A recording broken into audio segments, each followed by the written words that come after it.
vídeo e depois, na nossa conversa, a gente religa, ou a hora que vai falar, liga o vídeo e liga o som, né?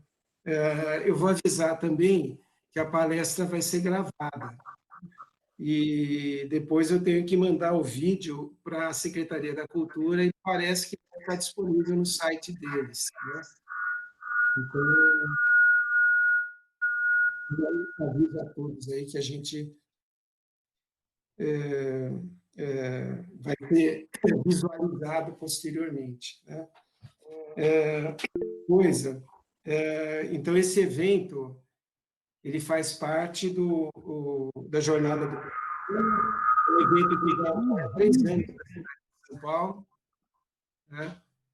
E se vocês quiserem saber como são os eventos, o site da Secretaria da Cultura dá um detalhamento de todas as atividades que já foram feitas. Esse ano, essa atividade de palestras online em função da pandemia, né? E foi interessante que deu uma oportunidade aí para muita gente, foram mais de 160 inscritos, palestrantes inscritos, para falar sobre cultura e memória da cidade de São Paulo, né? E o tempo de duração, para quem está com o microfone... Não, eu vou desativar aqui, então. Aqui no... Pronto.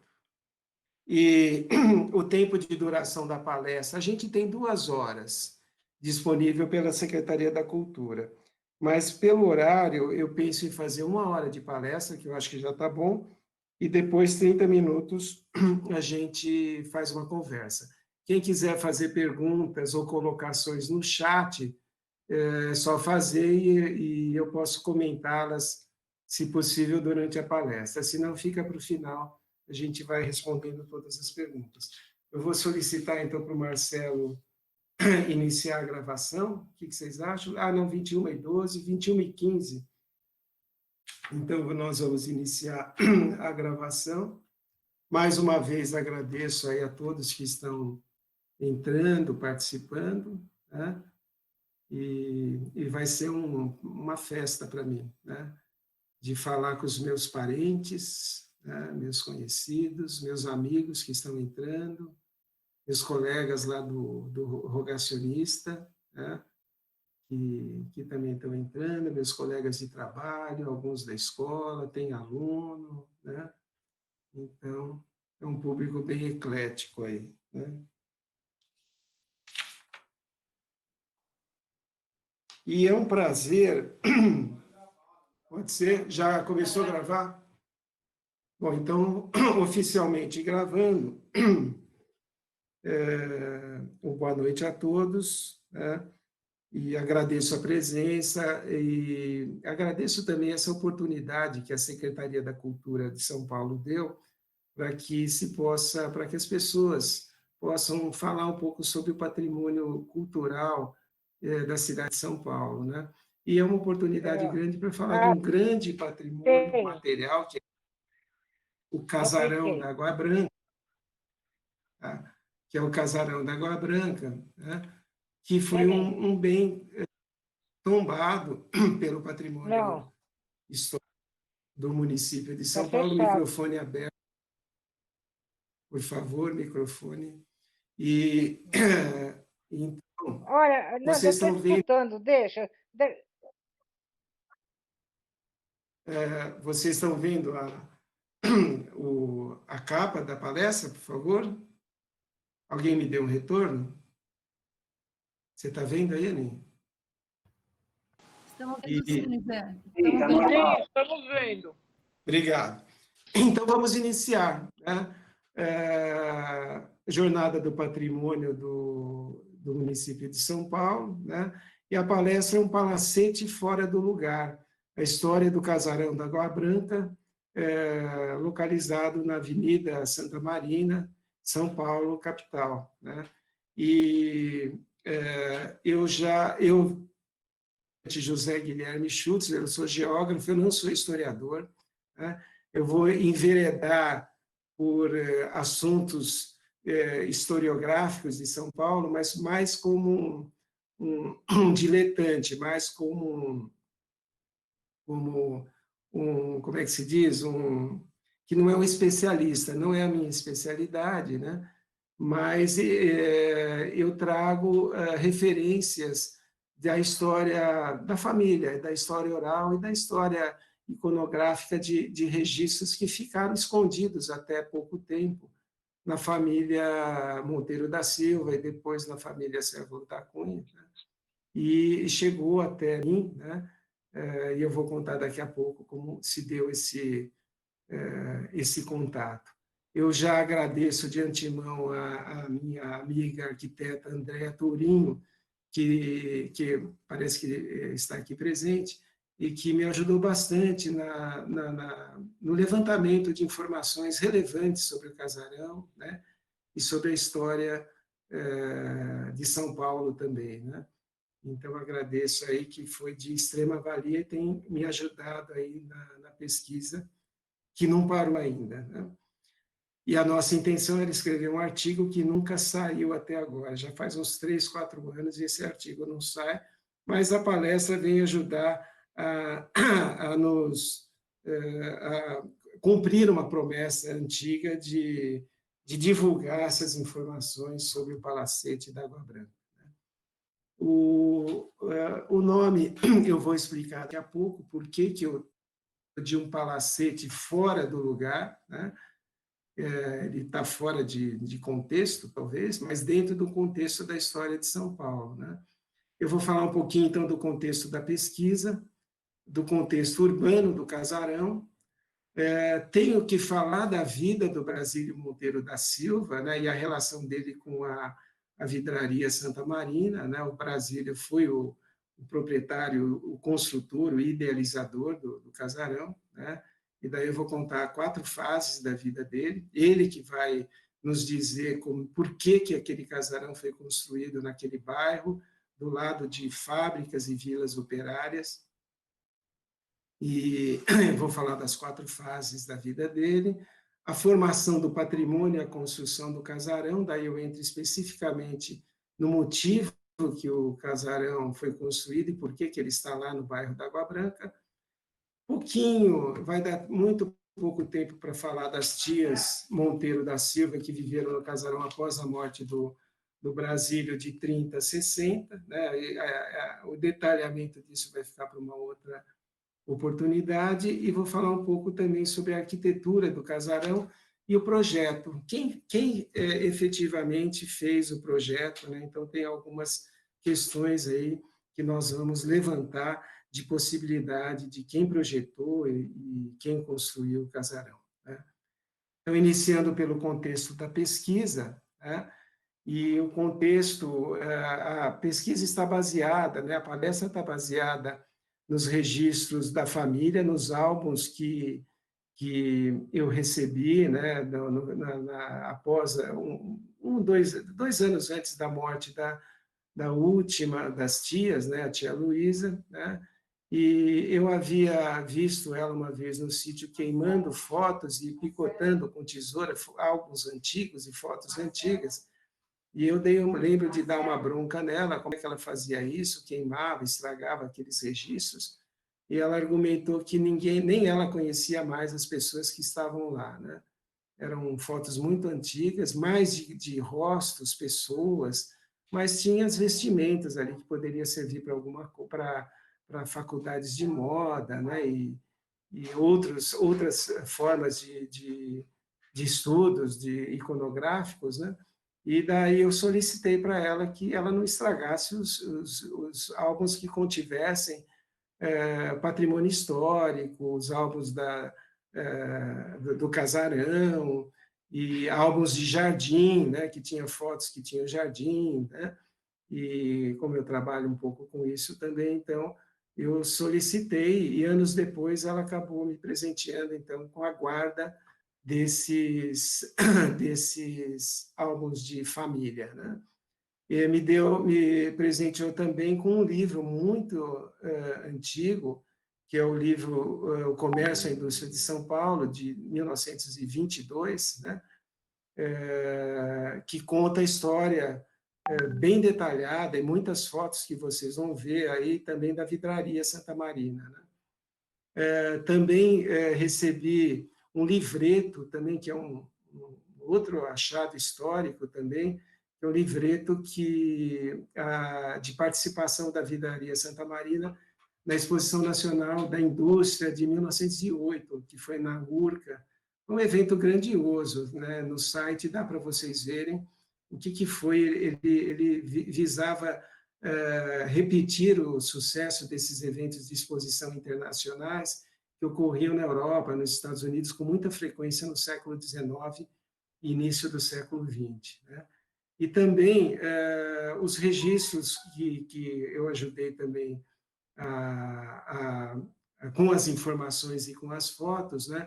Então fica também um registro documentado aí do livro do Instituto Rogacionista, o Casarão da Cidadania, né?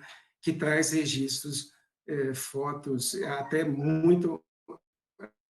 mais bonitas das que eu tenho, porque eles trabalharam e elas parecem bem mais visíveis do que as que eu tenho, né? Então, mas é um livro muito bonito que traz registros da nossa história, né? Da história que eu vou contar. Como eu falei, a palestra ela não é uma palestra acadêmica, ela é uma palestra simplesmente para contar histórias de família, né, do casarão que é tombado, né, então colaborar com a cidade, colaborar com o patrimônio, trazendo informações novas, né, mas são informações da família, né? E eu devo isso, então, ao convívio familiar que eu tive com as tias a partir de 1985, né? A foto aí de baixo, eu com a tia Luísa, parece que eu tenho uns 20 anos, mas eu já estava perto dos 30 aí, né? E ali em cima eu com a Ana Cecília, minha esposa, minha filha Cachu ali, Nenezinha, e com as 4 tias e uma amiga delas, né, Anitta. Então, com essa história, com esses registros que eu recebi e pelas histórias contadas por todos os familiares, eu lembro que todo almoço elas gostavam muito de falar das histórias, e a história do Brasil, a história do casarão era a preferida, né, delas, né? Então, é com isso que eu trago para essa palestra esses depoimentos, né, das tias, os documentos, e após receber os registros, os álbuns de família e esses documentos históricos, eu me deleguei a um compromisso para a tia Luísa de divulgar essa história, né, da família. Eu recebi esses álbuns por volta de 2002 ou 2004, né? E esse compromisso que eu tinha foi ficando meio esquecido, né? Até que em 2014, no meu trabalho lá na empresa de consultoria Diagonal, eu trabalhando num projeto lá sobre a operação urbana Rio Verde Jacu aqui de São Paulo, eu fui estudar o relatório da operação urbana Água Branca, né? Para ver qual era o conteúdo. E a hora que eu abri o relatório, a primeira coisa que eu quis ver, deixa eu ver se eles falam no capítulo do patrimônio histórico da região, se eles falam do casarão, né? Fui direto lá no casarão, eu vi, achei o casarão lá, com esta foto que vocês estão vendo, né? E daí o texto que eu li, 2 parágrafos, e o segundo falava que não há informações históricas sobre o edifício, e os funcionários que eles perguntaram desconheciam, os funcionários do Instituto, né? Desconheciam o contexto da construção, né? Então, quer dizer, anterior a 1960, a história do casarão estava completamente desaparecida, né? Ou estava com a guarda da família, né? Então era um compromisso, com a cidade até, de a gente divulgar esse material para toda a cidade, né? E daí eu fui ver também que, eu lembrei, e vendo no documento, eu vi que o casarão está tombado pelo patrimônio histórico do município, né? Fui consultar também e não havia nenhuma referência sobre a história do casarão antes de 1960. Só tinha a história quando ele foi no colégio e depois a história mais recente do Instituto Rogacionista. Então, daí sim que eu acordei para a necessidade, né, de começar um processo de uma estratégia de divulgação. Ou era pelo artigo, e depois acabei vendo que as palestras, fui fazer uma palestra no Instituto Rogacionista, contando essa história, e daí tenho tentado aproveitar esses momentos aí para divulgar esse material. E a palestra de hoje vai ser importante porque ela vai ficar disponível lá na Secretaria da Cultura e tem muita coisa a mais para ser pesquisada e vocês vão verificar que eu toco em algumas questões, mas historiadores, pessoal do DPH, certamente com essas informações vão conseguir investigar e trazer à luz muitas outras informações sobre o casarão e seu contexto, né? E em 2014 eu fui visitar o casarão pela primeira vez, nunca fui visitar quando as tias estavam vivas, né?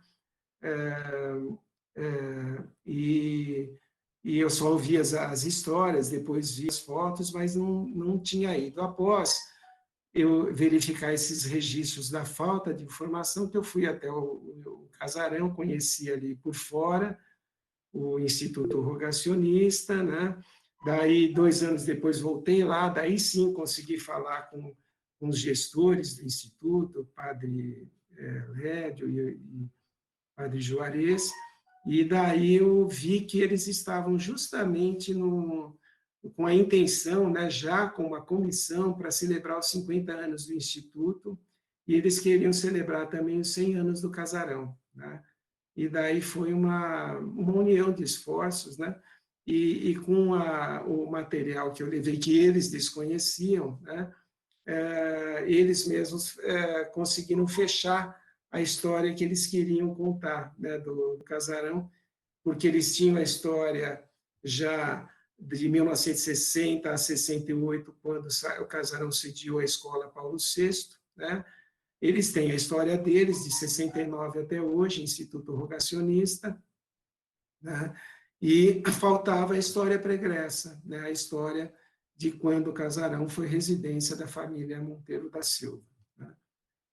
Agora, falar um pouquinho do contexto urbano do casarão, e daí é que vem, se vocês forem visitar, e eu acho uma visita muito importante, muito interessante, né, de ver o casarão, vocês vão ver ali uma Avenida Santa Marina, uma avenida ladeada por prédios comerciais, galpões, algumas moradias e as fábricas, né, e principalmente a vidraria, né? Então, é um bairro fabril, né? E, de repente, você passa e vê um casarão tão imponente, né? O que ele está fazendo lá é a pergunta que se faz, né? Por que um casarão daquele porte, que devia estar na Avenida Paulista, ele está lá. E surpreendente também, a gente pergunta por que ele está em pé ainda, né? É também uma pergunta que a gente faz. Então, eu coloco essa questão como inusitado contexto urbano do casarão da Água Branca, né? A gente vê nesse mapa de 1905, né, que ele não está, ele não aparece aqui, aparece a fábrica Santa Marina, o pretinho são outras fábricas, o cinzinha são comércios e fábricas, era um bairro em nascimento, em crescimento, a Lapa, né, pequena ainda, meio rural ainda, próximo da várzea, olha o rio Tietê aqui com seus meandros, tudo isso aqui era várzea, né, a ferrovia passando aqui do lado, que era o limite das colinas com a várzea, e a cidade aqui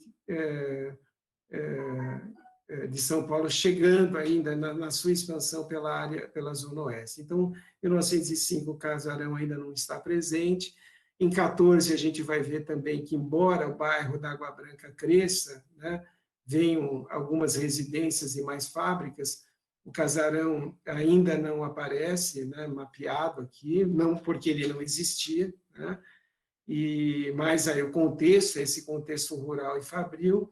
Em 1930, você vê que a gente dá os saltos, porque são os mapas que a cidade tem, né? Intermediários, não, mapas intermediários não existem, onde a gente pudesse ver o mapeamento de edificações, né? E daí a gente vai ver que em 1930, pelo mapa Sara Brasil, ele já aparece mapeado aqui do lado de Vila Operária, que era a Vila da Santa Marina, e do lado do contexto da vidraria e da estrada de ferro. Né? E daí é que a gente pergunta, ele aparece em 22, né? Em 1930 ele já está presente, e em toda essa final de século XIX, início do século XX, as elites, os palacetes, eles tinham seu lugar de preferência, né? Que eram os Campos Elíseos, o bairro de Higienópolis, a Avenida Paulista, né? Setores da Brigadeiro Luiz Antônio, setores ali da São João e da Avenida Francisco Matarazzo, né? Um pouco setores da Avenida Angélica, mas ali já perto de Higienópolis, né? Então, esse era o lugar. A gente vê aí os palacetes aqui, a Paulista, o palacete da Paulista, o padrão de edificação do Palacete da Água Branca, às vezes é maior do que o padrão de muitos imóveis que temos nesses bairros de elite de São Paulo, né? Então, daí o nome que me veio da pesquisa, por que esse palacete fora do lugar das elites, um palacete arquitetonicamente de padrão de elite, por que ele está deslocado, por que ele está do lado de Vila Operária, por que ele está do lado de fábricas, né, de um contexto bastante árido, vamos dizer assim. Né? Então, é esse o questionamento, né, o porquê dessa localização, né, que a gente quer ilustrar, que são com as histórias de família. Né? Então, falando agora um pouco da vida do Brasílio Monteiro da Silva e a vidraria. Né? Só um minutinho. Aqui, ó, vou permitir todos aqui, ó, pronto. Aí foi. Volta. Então, a vida do Brasílio Monteiro da Silva e a vidraria. Né? O Brasílio, ele nasce em 1860, em Jundiaí, São Paulo, e falece em 1928 em Limeira, né, interior do estado. O pai do Brasílio era ferroviário, ele trabalhava na estrada de ferro São Paulo Railway, a famosa Santos Jundiaí, e chegou a ser chefe de estação do bairro da Água Branca, em São Paulo. Né? Ele casou com emprego, lembrando que a ferrovia, né, é o primeiro emprego mais tecnológico que a gente tinha no Brasil naquela época, né? Pouquíssimas indústrias, né? Então era emprego de classe média, né? Todo mundo assim de mais humilde almejava talvez ter um emprego mais, vamos supor, mais seguro na ferrovia, né? Ele casa com Maria Luísa Macuco, que era natural de Santos, ele tem 9 filhos, eu esqueci 2 nomes aí, em outro arquivo eu tenho, mas faltou aí, depois eu completo. E ele trabalhou na ferrovia até 1895, não temos a data exata de quando ele entrou, quanto tempo ele trabalhou, suponho que ele tenha trabalhado por volta de uns 15 anos na ferrovia. Depois, por 2 anos, ele tenta ser fazendeiro de café, né? E depois ele trabalha 30 anos na vidraria Santa Marina. Né? Aqui, para quem não conhece, a foto das 6 filhas que chegaram a viver no casarão nos anos 30 a 60, né? E eu conheci Antonieta, Luísa, Nícia e Júlia, né? 4 dessas 6. A primeira fase da vida do Brasílio, vida profissional do Brasílio, ele trabalhou, então, também na ferrovia, né? Não sabemos quando que ele entrou, mas ele trabalhou na estação Água Branca também, né? E costumava controlar o tráfego que passava pela estação, a porteira, né? Para passagem de veículos, né? Dos veículos puxados a cavalo, burro, à época, né? E, e trabalhava para a estação e viajava muito entre São Paulo, Jundiaí, Santos, né? E, e daí eu já suponho que, pelas falas da família também, que ele começa já a ter o contato com a questão de engenharia, mecânica, porque a família dizia muito, ele parece que foi autodidata e inteligente, e aí começou a aprender esses ofícios só pela vivência, né, pelo ofício, né, começou a ter conhecimentos que depois o deram grande respeito e ajuda na própria Vidraria Santa Marina, né? E parece que ele conseguiu fazer algumas economias também nesse tempo que ele trabalhou na ferrovia, né? A ferrovia ali era um ponto, um entroncamento importante da cidade de São Paulo, né? Porque por isso ela foi instalada ali, porque você tinha um caminho que ligava Pinheiros até a freguesia do Ó e Campinas, né? E a ferrovia ela trazia do centro de São Paulo, da Estação da Luz, para a região da Lapa, Osasco, então ele era esse entroncamento de 2 caminhos importantes da cidade, né?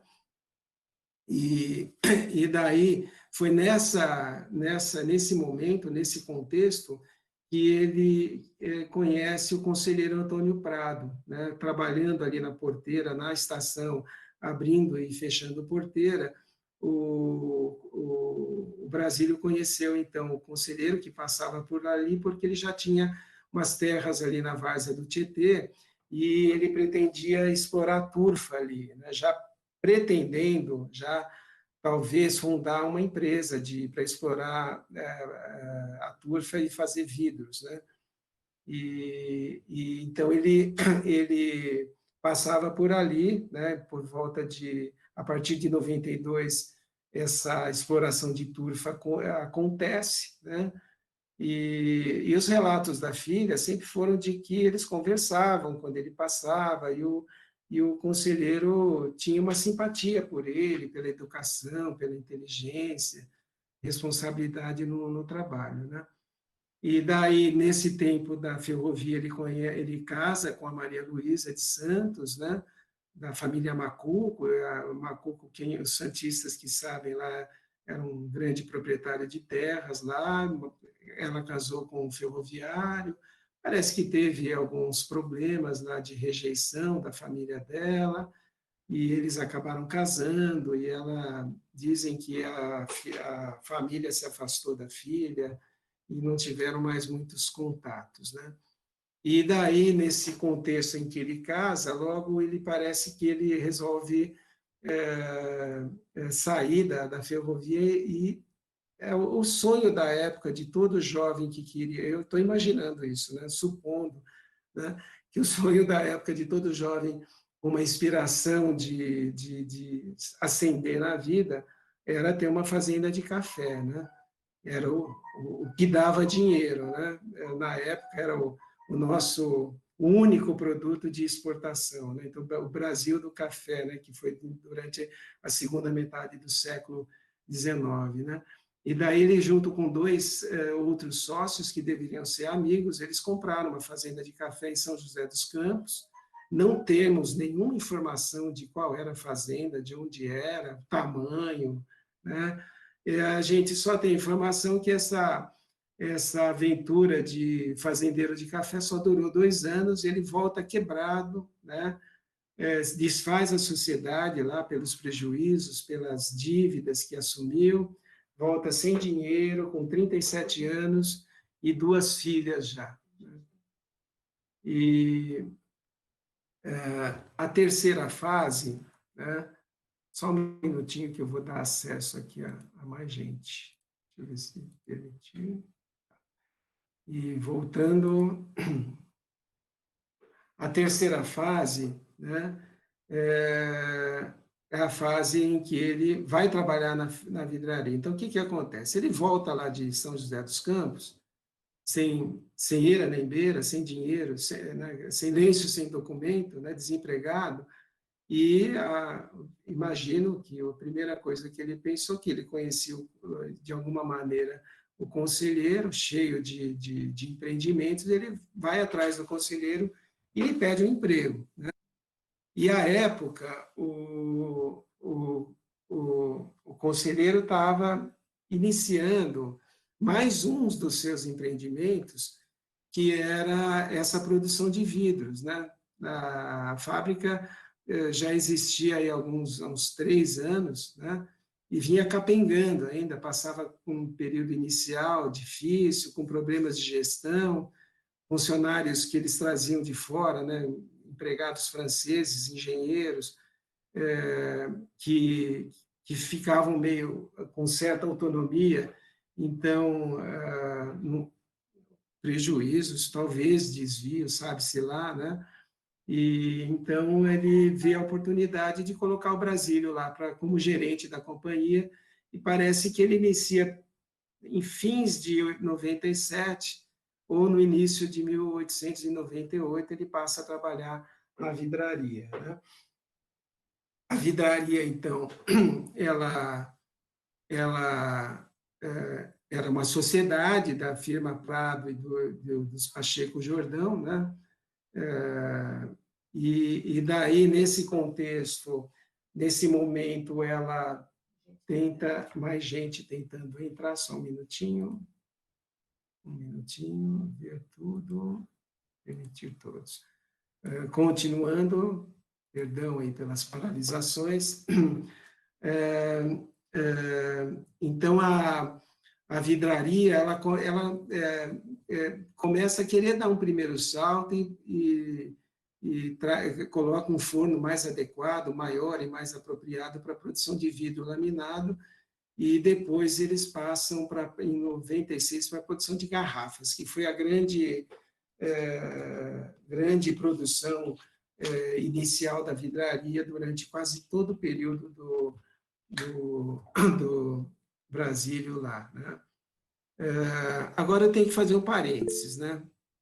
Que temos que olhar um pouquinho para esse outro personagem da história, né? Que é o conselheiro Antônio da Silva Prado, que é quem deu o emprego para o Brasílio. Né? O Antônio da Silva Prado, ele nasceu em 1840, faleceu em 29, um ano depois do Brasílio, ele tinha 20 anos a mais que o Brasílio, né? Ele é natural de São Paulo, ele era filho de 2 personagens importantes da história paulistana, aqui também, o Martinho da Silva Prado, nome de rua, Veridiana Prado, também nome de rua aqui em São Paulo, né? E ele estudou Direito na Faculdade de São Francisco, foi fazer especialização em Paris, era, né, um personagem da elite de São Paulo. E ele teve uma carreira política extremamente importante, né? Olha quantos cargos ele teve aí ao longo de sua vida, né? Chefe de polícia em São Paulo, deputado provincial, deputado federal, ministro da Agricultura, senador, conselheiro do Império. Por volta de 88, aí parece que é o contato dele com o Brasílio, né, ali ao longo nas porteiras da ferrovia, né? Ministro das Relações Exteriores, e depois ele, de 99 a 1911, ele se torna o primeiro prefeito de São Paulo, né? Com um cargo, né, específico criado, né? Fica 12 anos como prefeito de São Paulo. Aí o Brasílio já está trabalhando na vidraria. Esse período do conselheiro Antônio Prado como prefeito de São Paulo, 12 anos, foi um período de grandes transformações na cidade de São Paulo, um período de crescimento, de embelezamento, o dinheiro do café estava bombando, né? O Estado estava ganhando muito dinheiro, São Paulo como entrocamento e a cidade de comando também, crescendo populacionalmente, então ele é responsável por trazer o bonde, trazer energia elétrica, constrói o Teatro Municipal, faz o Vale do Anhangabaú todo embelezado, a estação ferroviária, a Estação da Luz, a Pinacoteca do Estado, né?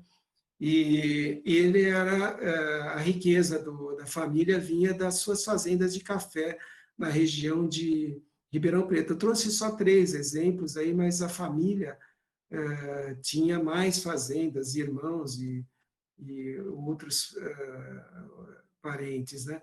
Então, essas 3 grandes fazendas, então, eles tinham as fazendas como negócio, né? E ele tinha a carreira política dele, que vocês viram que não era pouca, né?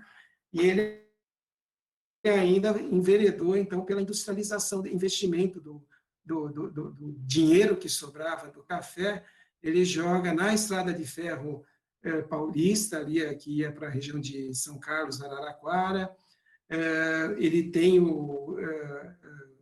monta o Banco Comind, né, que existiu até os anos 80, eu lembro dele ainda, quando jovem ele ainda existia, e ele entra como sócio, né, monta a vidraria Santa Marina, depois passa a ser o principal dono da Santa Maria. Faltam outros exemplos aqui, mas o Parque Antártica também foi dele, né? E outras propriedades. O Correio Paulistano, o jornal Correio Paulistano era de propriedade dele também, e ele tinha, a família tinha grandes propriedades e casas aqui em São Paulo, palacetes também, né? Como a Chácara do Carvalho, onde ele morava, que é ali na região dos Campos Elíseos, ela existe ainda hoje, é do Colégio Católico Bonilli Concili, interessante, gostaria de visitar, não conheço. A residência da Dona Veridiana Prado, personagem muito conhecida aqui em São Paulo, porque era uma mecenas também, né? E, e é um casarão muito bonito, ainda existe, né? O Yacht Clube de Santos, que é o proprietário atual dele. E agora, fechando parênteses, né? Voltando aí ao Brasílio, na vidraria, né? O Brasílio começa a trabalhar na vidraria e logo decide por morar nas dependências da vidraria, na vila de funcionários da vidraria. Essa vila que vocês estão vendo aqui, né? A fábrica, e depois do lado você tinha umas casas para os funcionários, alguns mais humildes quanto alguns pouco mais graduados, né? E, e ele vai residir aí por 20 anos, né? Ele só vai sair daí por volta dos anos 1920, 21 ou 22, né? Nesse período, é um dos períodos de maior desempenho da vidraria, em termos de mercado. Ela cresce muito no mercado, né? Vende para o Brasil inteiro, né? Vai participar daquele evento que eu falei lá no Rio de Janeiro, né, da Exposição Nacional de 1908, né?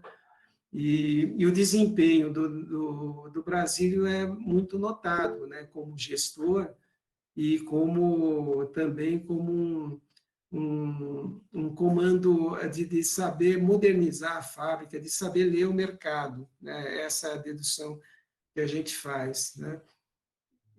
Oi? Tá. E só mais um minutinho de novo, pessoal, rapidinho. Mais uma pausa para... Cadê? Não entrou aqui, não. Tá. Daí,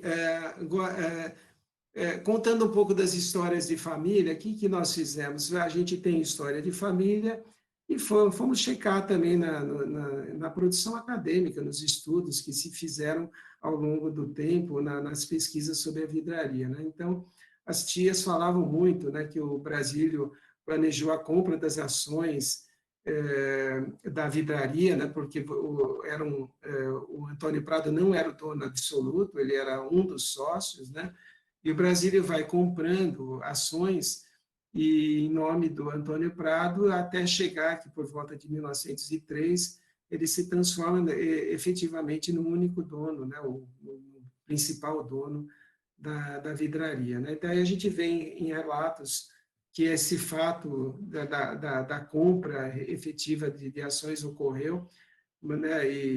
Então presume-se aí talvez que efetivamente tenha sido uma ação do Brasílio mesmo, agindo nessa, para tornar o conselheiro o único dono, já vai mostrando a fidelidade que vai se criando aí entre esses dois personagens, né? E também as tias falavam muito como o Brasílio como um personagem atuante na modernização técnica da vidraria, né? O contato com os engenheiros franceses, né? E parece que ele tinha um tino aí para entender as coisas, né? Essa coisa de ser um autodidata, de entender, de começar a entender tecnologia também, sem ter feito cursos, né? Aprendendo com esses engenheiros. Então, esses relatos a gente vai vendo que também eles são corroborados pelas pesquisas que a gente foi atrás. Outro aspecto interessante, já ele morando dentro da fábrica, né, já vai mudando o padrão de vida deles, né, e a influência francesa, né, que a gente vê essa época, o Brasil até a década de 30, a influência francesa era predominante aqui no Brasil, né, depois a gente passa a ter a influência americana, né, mas a francesa era maior. Na vidraria, ela se dava porque quase a maioria dos técnicos, dos engenheiros da vidraria vinham da França, né? E eles se tornaram amigos da família, né? Coloquei um nome aí de um casal que ficou muito amigo, né? E os demais técnicos, né? E às vezes até funcionários menos graduados vinham de fora. E na família, ele contrata preceptoras belgas e suíça para as filhas, para a educação das filhas, né? Uma educação complementar, né? Além da educação que elas já tinham, né? Frequentando um dos colégios, um dos melhores colégios de São Paulo, à época, que era o Colégio Sion. Né? Aí uma foto onde mostra, parece que tem 3 filhas dele aí nessa foto do Colégio Sion, né? E daí eu, mostrando aí em 1930 esse contexto casarão, né, que eu falei, a vida do Brasília se dava, né, vai se dar muito dentro desse contexto, ou morando dentro da Vila Velha, a vila de funcionários, dentro da fábrica, né, morando ao lado da Vila de Operários Nova, né, e depois construindo aqui do lado da fábrica o Palacete da Água Branca. E aqui é uma foto das duas vilas, né? A Vila Nova em cima e a Vila Velha embaixo, né? Então, esse é o contexto aí que a gente tem, né? Aqui, mais uma vez, mostrando essa imagem muito interessante sobre a vidraria, uma fotomontagem antiga, né? Mostrando as dependências de toda a vidraria, a ferrovia passando aqui, a área da Vila dos Funcionários interna, a Vila de Funcionários externa, Vila Nova, né? E aqui já nessa foto o casarão já aparece, né? E aqui é o setor das várzeas do Tietê, que as inundações do Tietê às vezes chegavam até os fundos do terreno da casa do Palacete, né?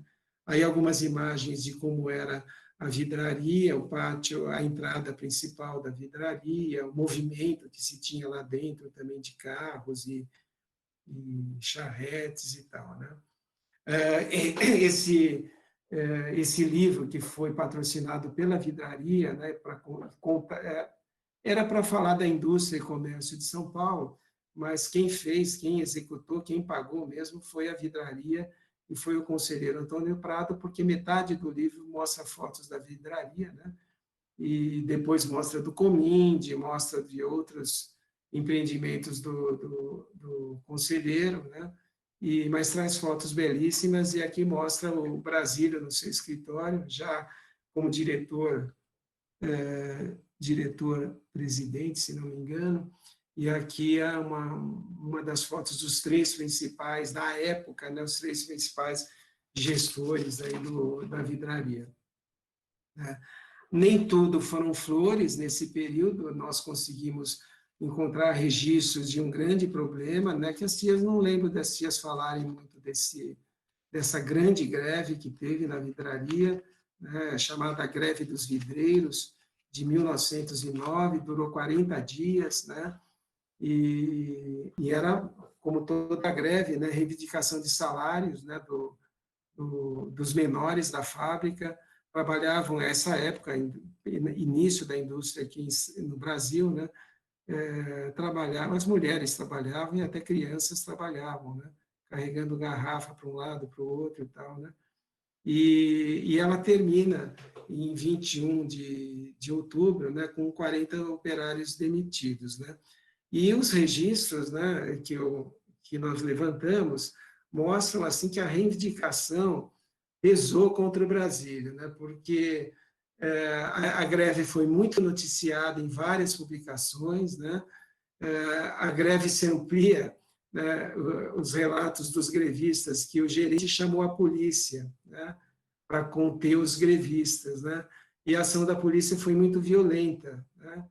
Detalhe, o conselheiro Antônio Prado era o prefeito, né, da época, né, e os grevistas passaram a exigir a demissão do gerente, do Brasílio Monteiro da Silva, né, e a gente vê uma tremenda disputa política ali pelos jornais, o Comércio de São Paulo a favor dos grevistas, e parecia ser uma oposição ao prefeito, e o Correio Paulistano, que era do próprio conselheiro, né, defendendo a empresa, fazendo contra-argumentos, né, fake news, a gente percebe que o Correio fala que o comércio trazia fake news, que os grevistas traziam fake news, então as fake news já existiam naquela época.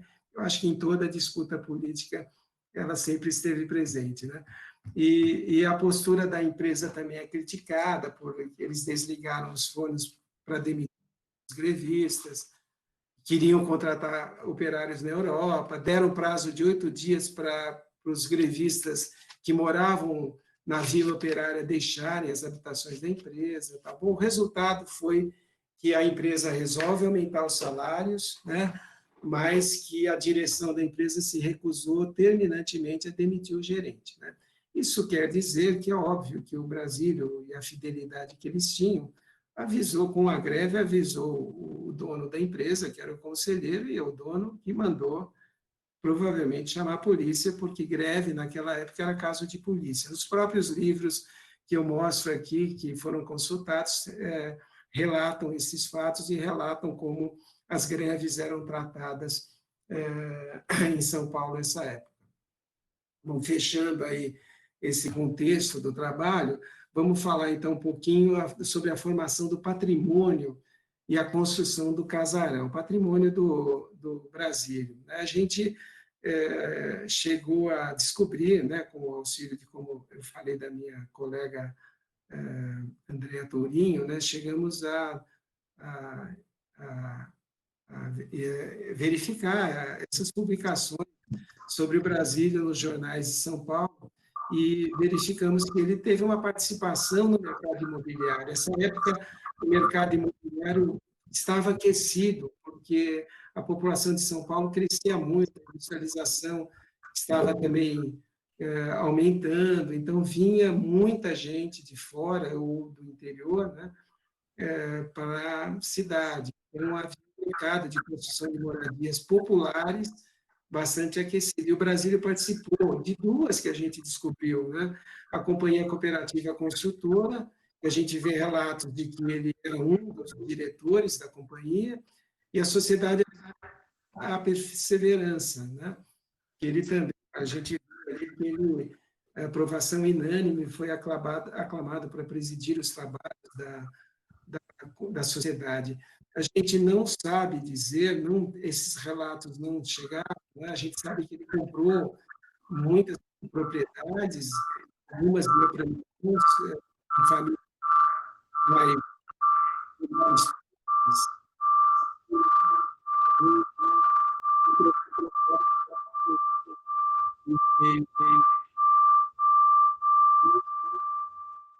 Microfone aberto, por favor. Já fica. O microfone é do Beto. Desativei, pronto.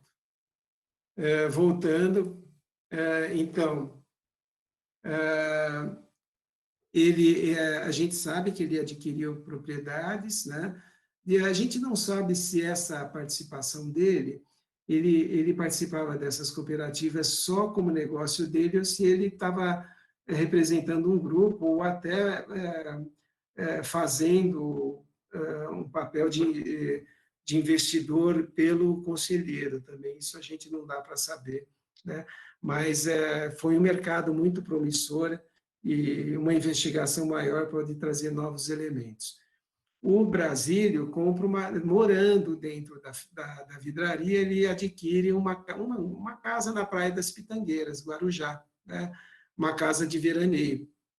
A gente não tem informação precisa da data de aquisição dessa casa, mas é provável que tenha sido a primeira década de 1900, deve ser 1905, 8, né? Por aí, talvez, né? Portanto, ele ainda morava na vidraria, né? Dentro da vidraria, né? E o terreno era grande, né? E aí você vê, a gente tem os registros, né, que até 24 a casa pertencia a ele, não sei até quanto tempo, não sabemos quando ela foi vendida, e essa foto aqui embaixo, onde tem a letra dele, falando da maresia que destruiu o, os muros da casa, e a foto de cima, o Brasílio está lá, é o de terno branco, parece, né? E agora eu tenho que fazer um segundo parênteses, né, para que todo mundo entenda o que é o balneário do Guarujá, né? O porquê que ele comprou essa casa lá, né? O balneário do Guarujá foi inaugurado em 1893, é um empreendimento pioneiro para o turismo de veraneio no estado de São Paulo. Não existia muito esse tipo de situação de área de veraneio, né, para as elites, né? Ele se tornou rapidamente um reduto da classe alta paulistana, né? Esse pessoal aqui de São Paulo, que morava nos bairros de elite, tinha suas residências lá, e esse balneário visava, além da vila que se construiu ali, onde é a praia de Pitangueiras hoje, né, visava também construir uma linha férrea de acesso, né, o tramo do Guarujá, e um serviço de navegação regular entre Santos e São Paulo. Então, você pegava o trem aqui em São Paulo, descia lá em Santos, na estação ferroviária de lá, do Valongo, pegava um barco, né, ia para Guarujá, e lá no Guarujá tinha um trem também que te levava até as Pitangueiras. Então, você ia totalmente o percurso por transporte, né? E quem que planejou esse investimento, esse balneário de Santos? É uma pergunta que eu faço a vocês e eu mesmo vou responder. Quem será que estava nesse negócio, né? Mas, olha ele aí, olha o Antônio da Silva Prado de novo, né? Foi ele com sócios que era um cunhado, Elias Chaves, então a Prado, Chaves e companhia, que montou esse investimento, né, liderou esse investimento, né, com um grupo formado por parentes, amigos, quase todos produtores de café, empresários urbanos, né? O Brasílio parece que ele vai comprar essa casa bem depois, né, uns 10, 15 anos depois que o empreendimento já estava operando, né? E provavelmente essa ligação dele com o conselheiro Antônio Prado e com os amigos dele, outros investidores, que oportunizou, então, ele, ou ele sempre esteve, então, dentro desse grupo, né, aproveitando as oportunidades que iam surgindo de investimento, né? Então, a Casa do Guarujá não surgiu do nada, né? Ela surge dentro desse contexto, né, do relacionamento do Brasílio com o conselheiro. Agora, voltando para para a vida do Brasil e a formação do patrimônio, né? Daí sim, que em 22 vai surgir o nosso casarão, o nosso objeto da palestra, aí, né? O Casarão da Água Branca. E as histórias que são contadas são que, em 1917, o conselheiro Antônio Prado forçou o Brasília a sair lá de dentro da vidraria, porque ele já recebia bem, né, na vidraria, já tinha comprado lá a Casa do Guarujá, ele tinha outros pequenos imóveis ali na Lapa que a gente não sabe quais são, né? As filhas estudavam no Sion, ele frequentava a alta roda ali da elite de São Paulo, né? Então não ficava bem ele morar ali dentro da vidraria, né? Então ele oferece, pelos bons préstimos do Brasílio, né, dinheiro, né, um prêmio em dinheiro para ele construir um palacete, um casarão, e ele escolheria o terreno que ele quisesse, no bairro que ele quisesse, e a vidraria iria adquirir esse terreno e ele iria construir. Né? Daí a grande surpresa, né, para todos, até para mim, né, é que, para todo mundo, acho, né, é que ele resolve pedir um terreno da própria vidraria que existia ali em frente à fábrica e do lado da vila de funcionários, da Vila Nova. Né? E daí a vidraria não precisaria gastar, ele ficaria perto da vidraria, que facilitaria a vida dele ali e tal. Elas sempre falaram que ele sempre foi muito casado com o trabalho, né? O trabalho era a vida dele, né? Então eu acho que o conselheiro Antônio Prado também deve ter ficado estupefato, né? Pelo fato, né? Pelo acontecido, mas aí vai mostrando um pouco dos traços de personalidade desse nosso personagem aí que a gente está investigando, né? Então ele resolve efetivamente construir ali no terreno da vidraria e ele regulariza essa construção em 1920 e parece que a mudança efetiva, o término, se dá em 22, né? E daí ele muda para o casarão, essa foto é muito bonita também, né, porque mostra a Vila Velha, ele provavelmente morava numa dessas casas aqui, talvez nessa aqui, dentro da vidraria, mostra a Vila Nova e o casarão do lado da Vila Nova, né, o casarão da Água Branca, aos fundos da várzea do Tietê e a Avenida Santa Marina aqui. Ele, logo que muda, ele deve ter feito uma festa, daí a gente tem esse folhetinho que ele monta com lembranças do dia 19/5 de 23, da Água Branca, parece que foi um evento quase que de inauguração lá dele, da mudança dele para o casarão. Aqui fotos do casarão, eu já vou me aproximando, controlando o tempo aqui, estamos chegando perto já do final, vou passar mais rápido as fotos do casarão, as fotos da época que constam dos nossos álbuns de família, né? A frente, a lateral, os fundos, é muito imponente o casarão, né? Aí o jardinzinho romântico, eclético lá dos fundos, né? Com o laguinho, as imitações de pedra, ponte, ele com a família, né? Muito interessante, várias fotos desse jardim a gente tem, né? O gozado é que quando a gente foi visitar, conhecer atualmente o casarão como está, né? A surpresa dos padres contando que na época da escola esse lago foi completamente tampado, né? Soterrado, né? Com terra e grama, né? Mas a pontezinha ficou ali, uma ponte sobre a grama, né? E aquele quiosquezinho ali, e eles ficaram se perguntando, até que um dia resolveram dar uma escavada e descobriram o laguinho, né? Aí fizeram essa mureta amarela aqui só para conter a terra, né? E então trouxeram à vida o antigo laguinho, que é esse aqui, né? Como vocês veem aí, né? E foi construído, né? E mais algumas fotos, né? O mar, as roseiras. Essa foto da roseira é interessante porque atrás a gente vê o fundo das casas da Vila Nova dos funcionários, né? Ali, então, esse contato lado a lado. fotos internas do casarão, né, com os móveis, que alguns deles ainda estão na família, na nossa família aqui em São Paulo, em Dracena, sala, o salão de jogos, que é no porão, que hoje é a capela do Instituto, né, mais móveis. E daí, por volta de 26, finalmente o Brasílio realiza aquele sonho de juventude, que era se tornar um fazendeiro de café. E ele compra a fazenda São Jerônimo, em Limeira, adquire a fazenda, né?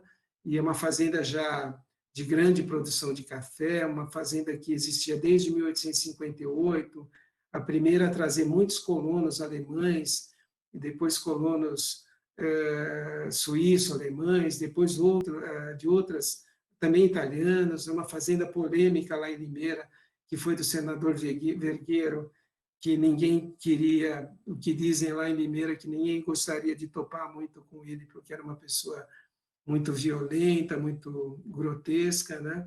A fazenda foi palco de várias greves, de vários problemas também ali, né? Muito mal falada a fazenda, na realidade e na história dela. Mas o Brasílio, ele, logo que chega lá, manda, a passagem dele ficou marcada, apesar do pouco tempo, porque ele manda construir uma capela, a capelinha em frente à própria casa, o casarão da fazenda, né?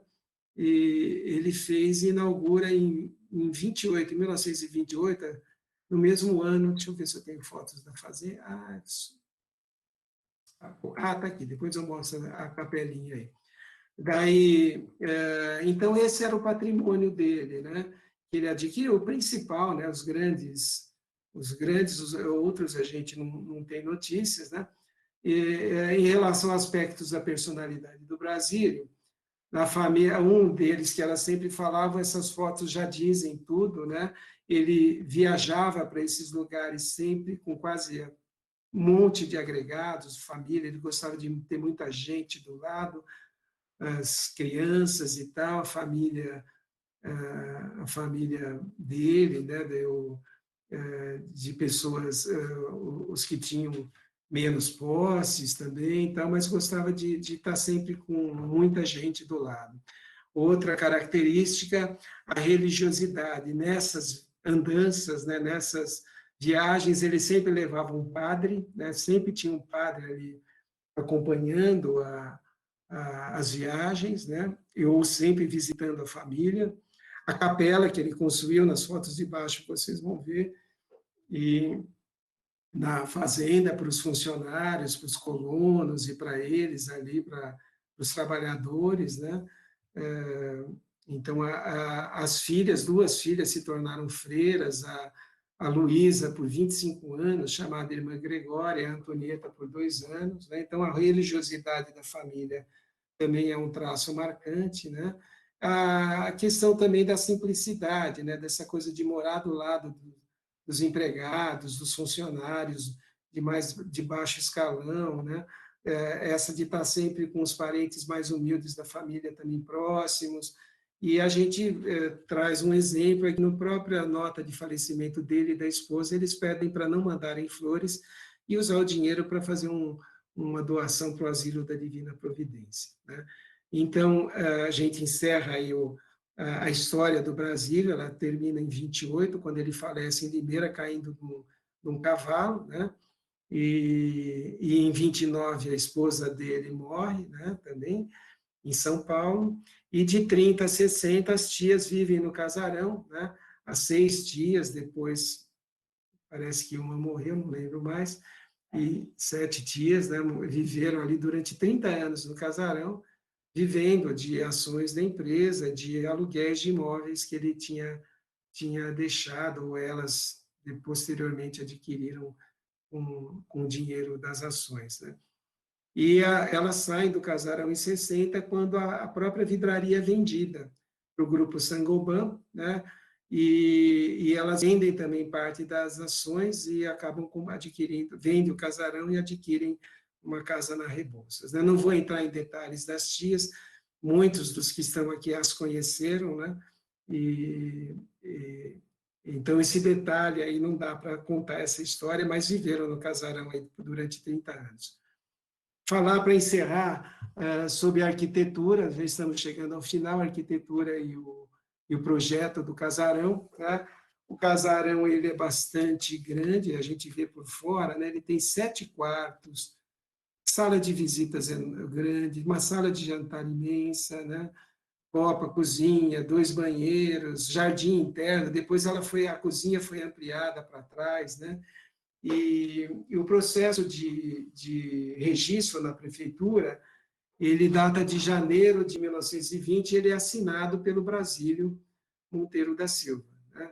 Então, aí já o Brasílio é quem pede, em nome da vidraria, né, para construir no terreno da vidraria, e ele assina a planta também, né? A planta do corte, os 2 cortes ele que assina, ele assina a planta da fachada, deem uma olhada na fachada, né, guardem o registro da fachada, e daí o processo de registro e o memorial descritivo é ele que assina também, né, o memorial descritivo da moradia, né, ele que também assina. Então, já começa aí a questão que a gente quer trazer sobre as dúvidas sobre a autoria do projeto, né? Será que foi do Brasílio mesmo, como diz a parte da família, ou será que foi de algum construtor, arquiteto, talvez ali os da família Ranzini, que a gente acabou descobrindo alguma relação, né? Então, os relatos da família sempre falaram muito sobre as habilidades do Brasílio no desenho e nos projetos de residência. Parece que ele era ali meio que sabia fazer o desenho, entendia um pouco, talvez por todo esse aspecto de autodidatismo dele, aprender as coisas muito rápido, né? Ele assina também as plantas do casarão, como eu falei, que ele assinou por completo, mas ele assinava também processos de abertura de processos para a construção das moradias dentro da própria vidraria, quando ele morava lá, né, em 1918, 5 casas, é ele que manda a documentação para a prefeitura, assina plantas, assina a documentação, né? Então, aí tem uma questão de quem será, né? Que estaria, será que alguém estaria por trás ou não? Daí a gente foi investigar e descobriu que alguns processos de residências da vidraria que não eram aprovados, quem ia retirar a documentação e reapresentava dias depois eram 2 irmãos, né? O Milton Ranzini, que aparece, e tem horas que aparece o Sisto Ranzini e irmão. O irmão deve ser o Milton, né? Não sei dizer ainda, mas deve ser o Sisto e o Milton, que eram irmãos, e num momento aparece só o Milton, em outros aparece a firma, né? Sisto Ranzini e irmão, construtores, né? E daí já vai indicando uma relação aí dos Ranzini com a vidraria e com o Brasílio, né? Daí só os exemplos de processo, né, que a gente investigou, esse de 18, é o Brasílio que assina. Vou mostrar rápido esse outro de uma casa interna lá que a gente viu que o Brasílio assinou, e depois o Milton Ranzini vai retirar as plantas, faz as correções e reapresenta, e é o Milton Ranzini que assina, né? A planta é assinada pelo Brasílio. Olha a confusão que a gente tem aí para descobrir o que estava rolando lá. Esse de 25, também de fevereiro de 18, aquelas 4 casas ali na Avenida Santa Marina, essa na rua, não era dentro, é o Brasílio que assina, né? Tanto a planta quanto... E depois a planta não atende às posturas municipais, e o Milton Ranzini que vai retirar e apresenta 2 dias depois. A planta reapresentada é assinada agora pelos Ranzini, pelo Sisto Ranzini e irmãos, né? E aqui essa outra planta de uma outra casa da vidraria, o Brasílio assina e o Sisto também assina, então, quer dizer, né? Essa relação está estabelecida, o tempo já está acabando, mais documentos aí que mostrando essa relação do Sisto, e falando um pouquinho do Sisto, aqui o último parênteses que eu vou abrir, o Sisto, ele chega, um imigrante italiano, chega a São Paulo em 1888, com esposa e 3 filhos, vieram da região de Mantova, na Itália, e ele, ao invés de ir para o interior, ele resolve se estabelecer em São Paulo mesmo, pega o dinheiro lá que recebeu e fica em São Paulo e começa a se vender como construtor. Ele era um pedreiro, um construtor, um empreiteiro, que fazia vivia disso na Itália e resolve se vender aqui como fosse um grande especialista, né? E ele se dizia um especialista em fornos. Daí a gente viu em algumas publicações que ele trabalhou, ele fez uma reforma e construiu fornos na vidraria, né? Corrigindo problemas que se tinha lá na vidraria. Então a relação está bastante estabelecida. Outra coisa que mostra que provavelmente os Ranzini construíram o palacete, a edificação, e devem ter ajudado ou colaborado em alguma parte, ou não, o Brasília fez a planta e eles construíram, né, ou eles fizeram elementos de fundação, né, que na própria arquitetura da fachada a gente vê um elemento que é típico dos Ranzini, que é o estilo florentino. O filho do Sisto Ranzini, Felisberto Ranzini, que depois foi trabalhar no escritório do nosso mais famoso arquiteto de São Paulo, que fugiu o nome, né? O grande escritório de São Paulo aqui, daqui a pouco eu lembro o nome. Essa casa Ranzini, ela existe até hoje ali na Liberdade, é um típico exemplar da arquitetura florentina. Um exemplo são essa janela, a janela dividida em 3. Ramos de Azevedo? Isso, exatamente, Ramos de Azevedo, obrigado. E a janela aqui da casa também ela recebe esse ornamento de uma divisão em três partes, né? E esse arredondado em cima também. Agora, se a gente lembrar, olha a planta original como era, com as janelinhas tradicionais da arquitetura eclética, embora tivesse esse elemento aqui, que pode ser um pouco florentino, sim, esse elemento do telhado, né, os níveis de telhado também. Então, aí vai se desenhando, né, essa relação aí que provavelmente quem construiu efetivamente o casarão, os construtores da obra, certamente foram os irmãos Ranzini, né?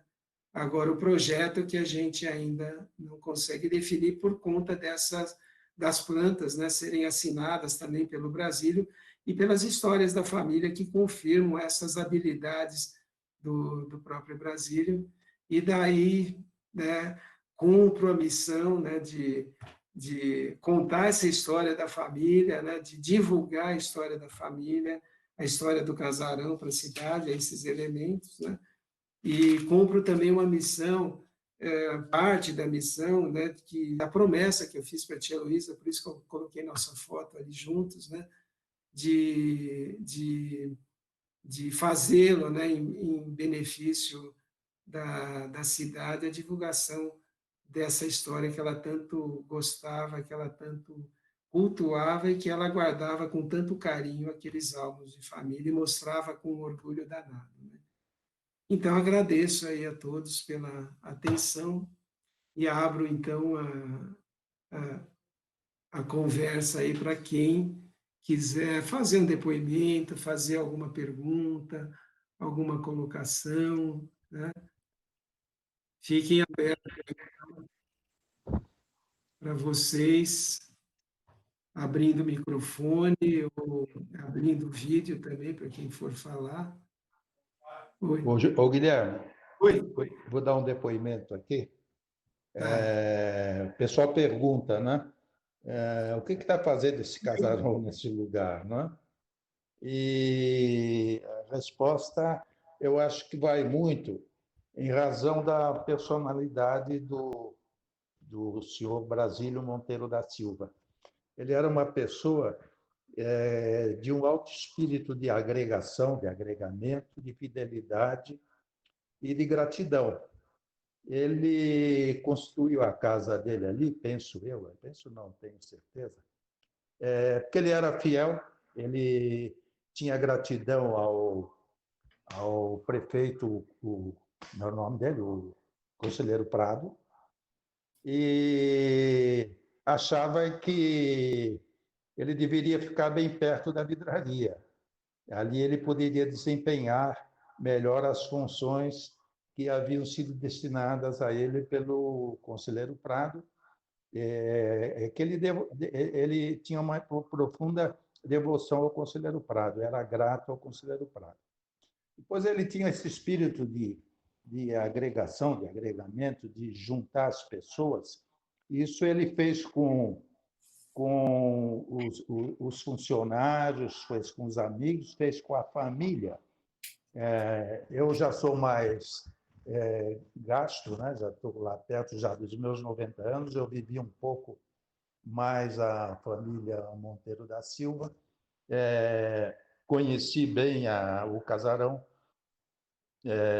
por alguns anos, pelo menos uns 5 anos, desde que eu passei a namorar a Isa, até elas venderem a casa, eu conheci bem o casarão. E nas festas, por exemplo, agora se aproximam as festas de fim de ano, ele sempre fazia questão de estar com a família reunida. E muitos familiares, primos das tias, outra conotação dessa fidelidade também dele à família era que os irmãos dele ouviam muito ao Brasílio. Os 2 irmãos, por exemplo, que casaram com a belga, que foi professora das tias, antes de ir para a Bélgica, inclusive, iam pedir conselhos ao irmão Brasílio. Então, acho que essa característica dele que foi importante, que foi fundamental pela construção do casarão, do qual eu tenho boas recordações. Brinquei lá à noite, lá de pega-pega, por exemplo, com o bisneto bisneto não, neto, bisneto do Brasílio, que era o Cadu, e namorei muito a minha esposa lá no casarão. Esse aí era o depoimento que eu queria dar. E parabenizá-lo pela palestra, né? E pelo cumprimento da promessa com a dona Luísa. Obrigado, Gilberto. Mais alguém quer falar, fazer alguma pergunta? Bom, Guilherme. Oi. É o Ricardo aqui. Parabéns aí pela palestra e mostra como é importante olhar o passado para entender o futuro. O Brasílio foi o primeiro a instituir o home office, né? Então tá aí a prova que era um visionário mesmo. É verdade. Boa. Por quê? Eu não percebi o home office. Morava e trabalhava no mesmo lugar. Ah! Bom, mas aí já era outra coisa. A casa dele se confundia com o trabalho. Eu também conheci o casarão e a lembrança que eu maior assim que eu tenho era, além da beleza, né, da casa, uma coisa completamente fora de lugar, né? Fora de lugar, para a gente chegar lá tinha que esperar a porteira abria, fechava, era uma coisa meio estranha, né? Casarão ali naquele lugar, mas o que eu lembro mais, além do aspecto bonito dele, era assim do refinamento, né? Parecia que você entrava lá, tinha aquela sala de trabalho, as tias, aquela coisa que você via em filme, elas todas arrumadinhas e fazendo uns trabalhos manuais. Então, assim, um refinamento. Então, aquilo era assim, meio chocante mesmo, pelo lugar, pelo bairro, né? Fabril, e a casa ali como que deslocada. Então, a lembrança maior que eu tenho de lá é essa daí, quer dizer, do deslocamento mesmo. Interessante, Heloísa. E Mas... parabéns pela obrigado. palestra. Obrigado. Vamos lá, pessoal, fazer alguma pergunta? Pessoal que não conhecia, nunca teve contato. Quantos anos Pessoal, demorou para a construção desde o começo? acho que demorou 2 anos, 2 anos. O pessoal que hoje vive lá, que frequenta o casarão, temos a Jupira, temos alguém, o Gilberto Tomé, alguém quer falar aí?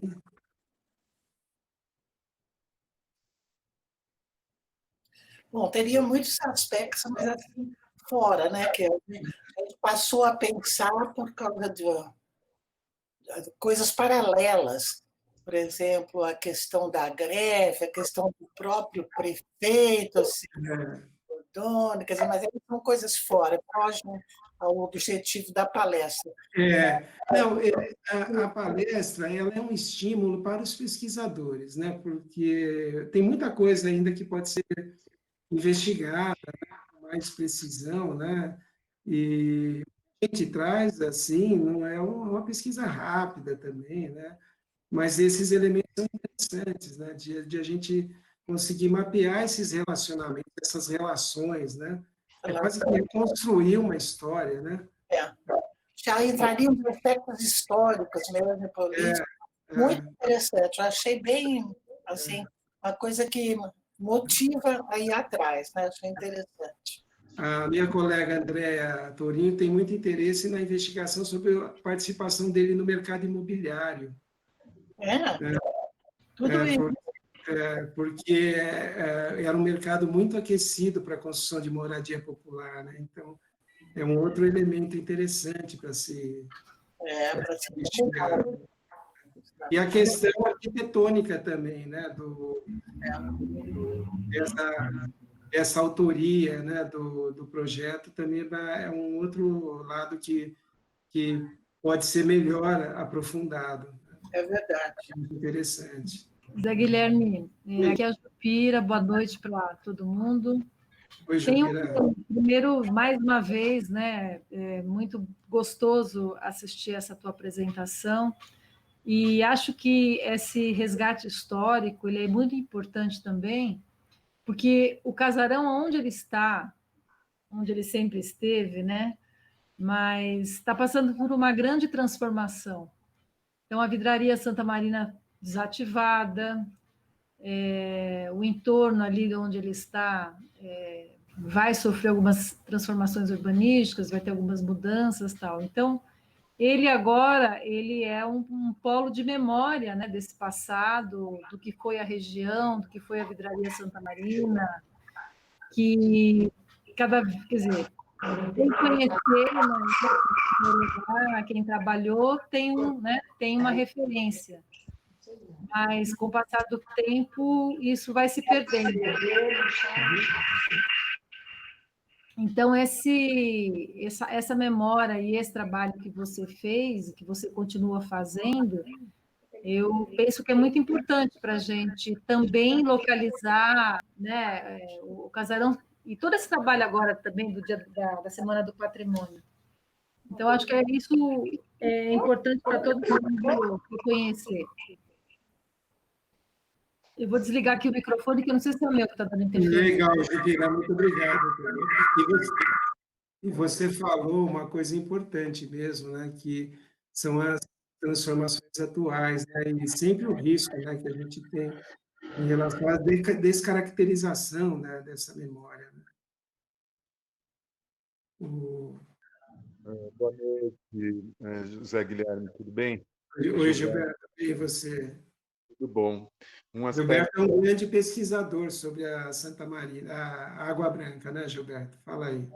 Um pesquisador, não sei se grande, mas na verdade, recentemente eu descobri umas pinturas que eu não conhecia do Felisberto Ranzini, pinturas da paisagem ali da várzea, né? Pegando mais justamente a colina ali da freguesia do Ó, e uma pintura particularmente me chamou muito a atenção porque ela é uma pintura da antiga ponte de madeira que unia, né, a Água Branca com a freguesia do Ó, que passava a ponte sobre o rio Tietê, né? E a pintura dele, eu não sabia dessa relação, ou não lembrava, né? Porque eu acho que você já tinha mencionado na palestra que eu assisti, sua anterior, dessa relação dos Ranzini com o Brasílio, né? Com a construção da casa e dessa relação com a própria vidraria Santa Marina, né? Mas vendo as pinturas do Felisberto, me ocorreu que ele certamente ele andou por ali tudo e sendo um arquiteto também, além de pintor, né? Um arquiteto com bastante prestígio, porque trabalhava no escritório do Ramos de Azevedo, trabalhou em grandes projetos do Ramos de Azevedo também, na Faculdade de Direito, O próprio Palácio das Indústrias, né? É dele, né? Assinado Indústrias. né? Então, ele, enfim, era uma figura bem conhecida, deve ter circulado, deve ter tido, enfim, relações realmente aí com a família Monteiro da Silva aí. Mas foi muito bacana rever a tua palestra, porque deu para pegar mais informações mais frescas também. Eu não lembrava do começo do trabalho do Brasílio como operador da porteira da Santos Jundiaí, daí da estação Água Branca. E é interessante, aquele trechinho ali era chamado justamente de Largo das Porteiras, né? Porque eram 3 porteiras. E o Brasília operava uma delas. Muito legal. Parabéns, viu, José Guilherme? Obrigado, Gilberto. Obrigadão aí pela participação. Olá, Oi. olá, Olá. sou eu, Dulcineia, posso falar agora? Claro, claro. Então, não sei se vocês lembram de mim, mas eu trabalho no Instituto Rogacionista, né, dos padres da província São Lucas, que ocupam hoje o Casarão, né, que são os proprietários hoje do Casarão. Fiquei bem emocionada, já havia conversado com vocês naquelas reuniões que fizemos, né, em relação ao aniversário do Casarão. Isso. Mas aqui, ouvindo de novo, vendo as fotos, e fiquei pensando o quanto esse casarão continua sendo significativo naquele espaço. Como a Jupira colocou, muita coisa lá em volta está sendo alterada e será alterada, mas o casarão permanecerá, né? Então, a gente teve a grata colocação dele como patrimônio, então ele vai permanecer, e o quanto ele é importante para aquela comunidade que ali existe ainda, né? A comunidade mais vulnerável que a gente tem ali. Então, só para estar falando para vocês que fazem parte da família, de quem pensou, planejou e construiu aquele casarão. Eu trabalho com os padres há 26 anos e desde que eu cheguei eu sempre chamei a casa de casarão. Eu sempre falei assim, lá no casarão, porque é um casarão mesmo. Mas para vocês verem assim, quanto esse espaço é importante naquele local. Né? Ele chama mesmo, ele faz a diferença aonde ele está. Né? Fez a diferença de quando foi construído, pensado, planejado, construído, e agora eternizado, né? Porque ele faz parte, e vai ser eternizado, e com certeza com as atividades que lá o Instituto Rogacionista, juntamente com a província São Lucas, dos padres rogacionistas, irão manter o trabalho. Então, muito grato pela construção do casarão. Eu sou uma das pessoas que ficava junto com o padre Lédio, na época, olhando aquela pontinha. O padre Lédio dizia assim para mim, ali era um lago. Eu dizia, não, padre, eu acho que era só uma ponte para chegar no Coreto. Ele, não, ali era um lago. Até que ele pegou umas férias dos seminaristas e colocou seminaristas para cavucar. E aí a gente encontrou o lago. E hoje ele está lá, né, como teve a foto com as carpas, um belo espaço que as crianças adoram apreciar. E aí a gente vendo as fotos, nossa, a roseira, porque a gente em frente à casa, né, ali, Sim, bem sim. mas onde tem o monumento de Santo Aníbal, as rosas até hoje, né, assim, elas nascem, são lindíssimas mesmo, as rosas. As frutas, a jaca, o pé de jaca deu muita jaca esse ano, tem muita jaca. Então a gente fica imaginando, eu fico assim, olhando e sonhando, né, pensando para vocês que vivenciaram aquela época, como devia ser bom, gostoso. Eu que peguei agora de 25 anos para cá, já faz bastante diferença, e para mais de 400 pessoas que a gente atende naquele espaço, a diferença que faz, né? Você está dentro de São Paulo, num lugar tão, né, cheio de prédios, a gente conseguir atender um público bem vulnerável da nossa cidade, num lugar lindíssimo como é aquilo. Então, eu sou muito agradecida ao Brasil por ter construído o casarão exatamente ali. Faz toda a diferença para o meu trabalho. Muita gratidão. Obrigado pelo depoimento. Eu acho assim, muito interessante também essa energia, né, que parece que aquele casarão tem, né? Porque a gente mostra assim na história do Brasil, a religiosidade, Construído com muito amor. assim, a simplicidade de estar junto com as pessoas comuns também, né? De não rejeitar, de não se isolar no meio das elites, né? E ficar junto, estar ali dos trabalhadores também. Depois vem um colégio, ele é sede de um colégio, Paulo VI, trabalhando com as crianças, e depois vem o Instituto Rogacionista aí que desempenha um papel relevante para os pobres na região, né? É o casarão da cidadania mesmo, então ele traz uma aura, né? Uma energia muito positiva, assim, que é de emocionar, né? Um pouco a gente, né? Mas legal. Mas é isso aí, pessoal, 20h41, se mais alguém quiser fazer algum depoimento, alguma questão, alguma dúvida que ficou, né? Eu Ô, lembrei... Guilherme, a Cláudia aqui, Oi, só estava Cláudia. ouvindo, tudo bem, muito bacana, eu estava ouvindo, fazendo algumas reflexões, como é interessante, né, sobre a perspectiva da arquitetura, e abriu um mundo, né, de elos humanos e relações, e economia, e história, e eu fico pensando a importância, a gente está vendo alguns movimentos de alguns gestores públicos na não preservação de alguns espaços, né, e é uma pena, porque eu fico assim, você pensa que a evolução das cidades, esses espaços antigamente tinha mais terra mesmo, né?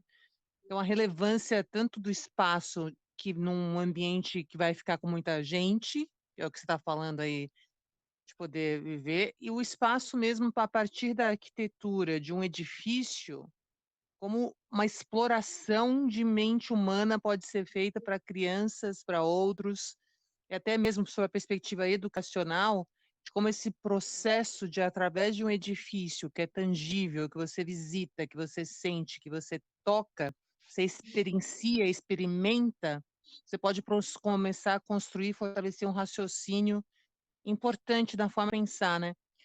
Então, eu acho muito legal esses projetos e, mais ainda, a preservação desses espaços, né? Eu acho importante para os gestores públicos refletirem sobre a relevância de se manter esse patrimônio, esses patrimônios, né? Parabéns, e assim, eu fiquei emocionada da tia Luísa, e que legal e bacana, muito bacana rever também, né, sobre a perspectiva das pessoas que a gente conheceu, permanecem vivas dentro da gente, né? Legal, Cláudia, obrigado aí pela fala, né? E é isso aí mesmo, num momento assim de pouca valorização aí do patrimônio de novo, né? Essas investidas contra o patrimônio que a gente está vendo agora, né? A questão do Ibirapuera, né? É uma questão relevante, séria, né? Que a gente tem que abrir os olhos. Lembrar também, né? Que o casarão também só foi tombado porque o Instituto queria preservar mesmo, não se importou em tombar, porque é por isso que ele está em pé lá, porque se fosse de um empresário comum, o casarão já estaria abaixo, né? E nunca teria sido tombado pelas pressões que o mercado imobiliário faz, né? Em São Paulo, e a prefeitura é permeável sempre, né? Por isso, né? E tombou facilmente porque o Instituto queria preservar, não gostou até, né? O que é um caso raro, é um fato raro. Mas é isso, gente. Acho que entrou agora o Padre Juarez, né, Padre? Você chegou no final, né? Não era o Padre Juarez? Eu vi que entrou, sim, não era? Sim, acho que sim. É, Foi ótimo, Guilherme. Muito obrigada pela palestra, pela gentileza nos passar essas informações tão preciosas, e acho que apareceram aí algumas informações para continuar a pesquisa, né? Isso foi ótimo. é isso aí. Bom, obrigada. Muito bom, e agradeço muito aí a sua colaboração aí, relevantíssima. Vamos lá, né? Vamos continuar. Vamos, sim, com certeza. Então, tá bom. Gente, o Elisiário. É ele aqui, ó. Não sei. Aí. Ele precisa ativar o microfone. Ativa o microfone, Elisiário. Oi. Agora sim. Tô ligando. Tá ouvindo agora? Tô. Parabéns pela relevante palestra aí, Zé. Adorei, é muito interessante. A minha pergunta é: a construção, com a inauguração em 29, tem a ver, né, com a expansão da fábrica na época? Você acredita que sim? Era para apoio administrativo também, como sede? Ou você não tem essa informação? Não tenho a informação, mas nunca ouvi também nenhum relato, né, dela sobre isso, né? Mas a construção foi de 20 a 22, né? Aí com a Revolução parou, depois inaugurou em 29, né? Não, Porque você teve... diz o casarão ou não? É. Não, o casarão. Casarão. Não, ele foi O inaugurado. casarão foi inaugurado em 2 de junho de 29. Não, foi 22 que ele foi inaugurado. Foi 22? 22. Foi 22. Ah, tá. Então foi um pouco antes da Revolução. 29 foi, 28 foi a morte do Brasil e 29 é a morte da mulher, né? É verdade. 30 e a família, a origem da família é de Portugal, né, família Monteiro? Eu não sei, eu sei que eles não têm nenhuma relação com aqueles Monteiro da Silva que a gente conhece, é famoso aqui em São Paulo, Gabriel Monteiro da Silva. Não há relação de parentesco, porque isso a gente sabe que não tinha, né? Ah, tá. Então tá bom. Parabéns, foi muito boa a palestra. Aprendemos muito e vamos valorizar o patrimônio, né? Isso é muito importante. Então tá bom.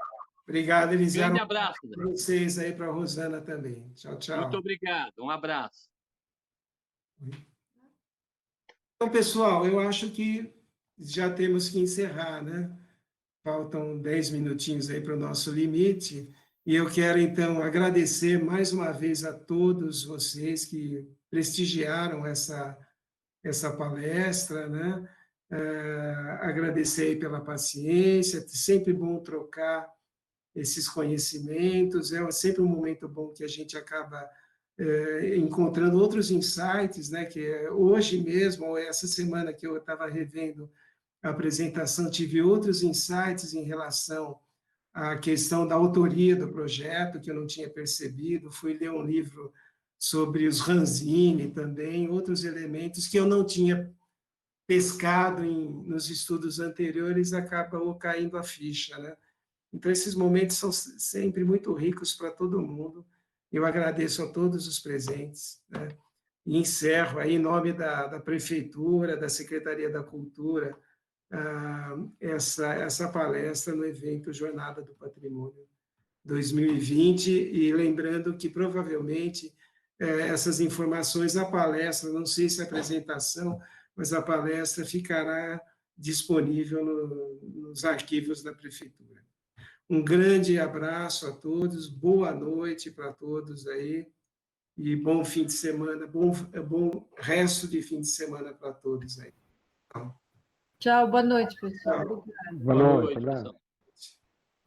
Boa noite. Boa noite, gente. Muito obrigado aí.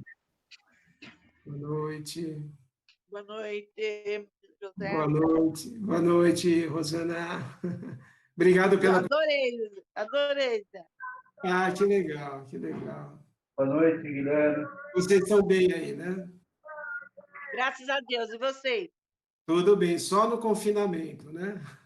Ah, sim. Certinho. Quietinho, né? Então tá. Vamos esperar para ver